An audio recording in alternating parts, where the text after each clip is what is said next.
or fat. Here are the fats you should be avoiding like the plague, because they are the ones that are causing you to gain weight and preventing you from losing the bad fat off your body. Hydrogenated oils, canola oil and vegetable oils, margarine, and definitely those substitute fake butter products. Surprised again? Did you think that processed fake margarine you were putting on your toast each morning was actually the right thing to do? I don't blame you. How could you not? With all those commercials out there telling you that it is actually the healthy alternative to butter? But have you read the ingredients list on there? That's not real food, and your body does nothing good with this stuff but store it as bad fat. Let me let you in on all the delicious fat you can have. Real butter, whole eggs, coconut oil, olive oil, avocados, raw nuts. You think I'm crazy now, don't you? This is usually the place where many people ask me, Isabel, aren't we all supposed to avoid saturated fat for our health? Am I going to keel over from a heart attack by eating butter and coconut oil? Definitely not. Another huge misconception and something most health professionals have all wrong. Statistics prove it. Remember, sugar is your enemy. All these natural unprocessed fats that are not full of chemicals are not only your friend, but what you absolutely need to burn that fat off your body. Now, if we're going to consider sugar enemy number 1, then processed foods would be enemy number 2. But then again, most processed foods contain an incredible amount of sugar. You know what else they contain? Tons of chemicals that are making it almost impossible for your body to burn off fat. Let me explain this by giving you a brief anatomy lesson, and I promise it won't be hard. It all comes down to how effectively your liver is working. Now, your liver has many functions, but the two we want to focus on here are the breakdown of fats and the filtering of harmful substances from the blood. If it's your liver's job to break down fat, you want it working at full force, right? But when your poor little liver is too busy trying its hardest to filter out all the harmful substances that are coming in from all those processed foods, it has no time or energy for fat breakdown. Just like if you had 2 big jobs each day and you spent your whole day working on just one, do you think the other one would get done? Probably not. The easiest solution to making sure that your liver has all the time it needs to break down fat is to stop feeding it harmful substances to work on. So what are some of those harmful substances? Things like artificial sweeteners, high fructose corn syrup, hydrogenated oils, and even processed soy products. It's the foods that contain these chemicals that are overwhelming your liver, and you have to stop eating them. Even if you think you may not be eating many of these chemicals, they are unfortunately in many foods we think are good for us. Do you know that I found high fructose corn syrup in foods like so-called healthy yogurt, whole wheat bread, and cereals advertised as good for you? It's right there on the ingredients list. So do yourself and your liver a favor.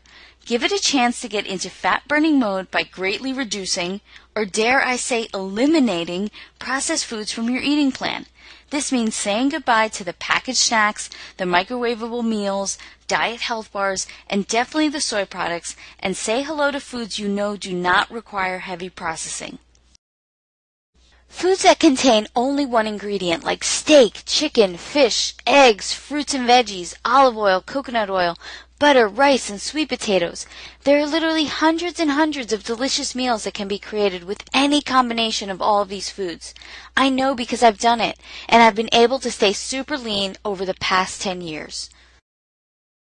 Now let's get into a topic that's not exactly food, but I know it's probably on your mind. Calories. First and foremost, I'm going to be honest and tell you that I absolutely hate the word calories. It just drives everyone crazy, and I never again want to hear, Isabel, how many calories should I be eating to lose weight?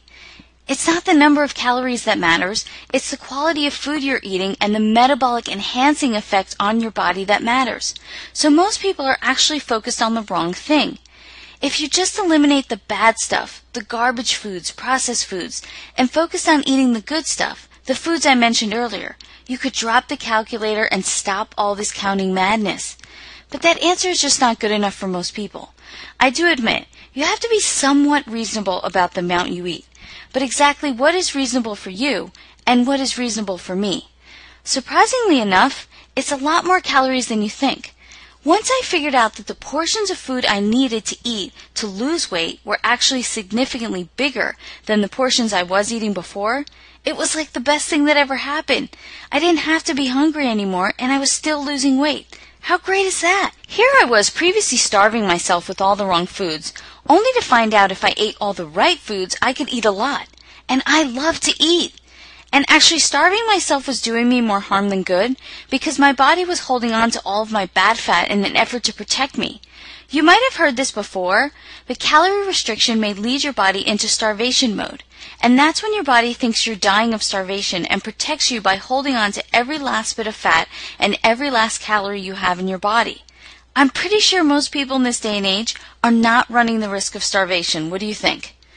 You probably want me to tell you approximately where to start, just so you don't go on an eating free-for-all, but hang tight because I'm going to get there and I'm going to tell you that in a minute. Here's the thing. It's not just about knowing what foods are good and what foods are not.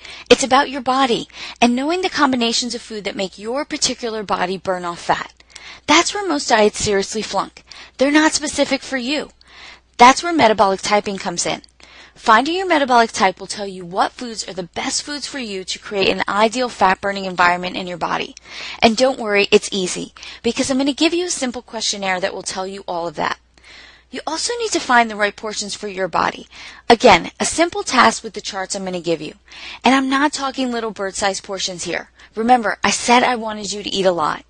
Everyone thinks I was born with a great metabolism, but you've seen the pictures. You know that's not the case. What I did now was create a good metabolism for myself just by eating all the right foods. You also can't eat foods that you hate all day long. You have to be eating foods you really enjoy in order to stick to any kind of plan. You also can't spend half your life doing calculations or counting calories, because like I said before, it's irrelevant anyway.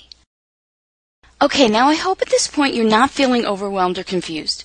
I know all this information all at once may seem like a lot, and you may not be sure what to do with all of it, or better yet, what to do to put it together in a way that's going to work specifically for you.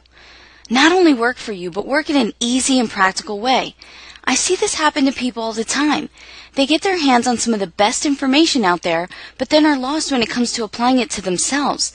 And what good can all this information be if you can't apply it? So I've come up with a solution to this dilemma. I've put together a program where I can tell you exactly what to do, exactly what to eat, exactly when to eat, exactly which foods, and exactly how to make it ideal and specific to you. Would that help you make the best use of all this information? Would it make this whole process so much easier? I named it the Diet Solution Program because guess what? It's not a diet. It's actually the solution to your diet, and it will without a doubt handhold you through losing that first 10% in the next 30 days and then much, much more. Remember this chart? I threw up some examples for you. The foods on the left you want to avoid, just like we talked about. The foods on the right are a must for helping you to successfully burn off fat. Now these are just a few examples to give you an idea. There are still many more foods on both sides that you'll want to learn about. We just couldn't fit them all on the chart. And look, this is what this program is not. It's not just another restrictive diet that's going to put your metabolism into starvation mode. It's not going to deprive you of the necessary fat you need to lose fat. It's not another carb-restrictive diet. It definitely does not require you to buy expensive supplements, prepackaged foods, bars, or shakes. There's no boring or tasteless food, no calorie counting, and it will not take over your life. So, if it's not any of those things, then what exactly is it? Well, you can expect to be eating a lot of the right foods in generous amounts, literally putting your metabolism on fat-burning autopilot. It's going to show you exactly how much to eat without any of that calorie business. It will show you the best carbs to eat to keep your body continuously burning fat, and you are going to only use real, delicious, flavorful, and easily available foods to accomplish all of your fat-burning goals. And you know what the best part is? Your meal plans will be personalized for you.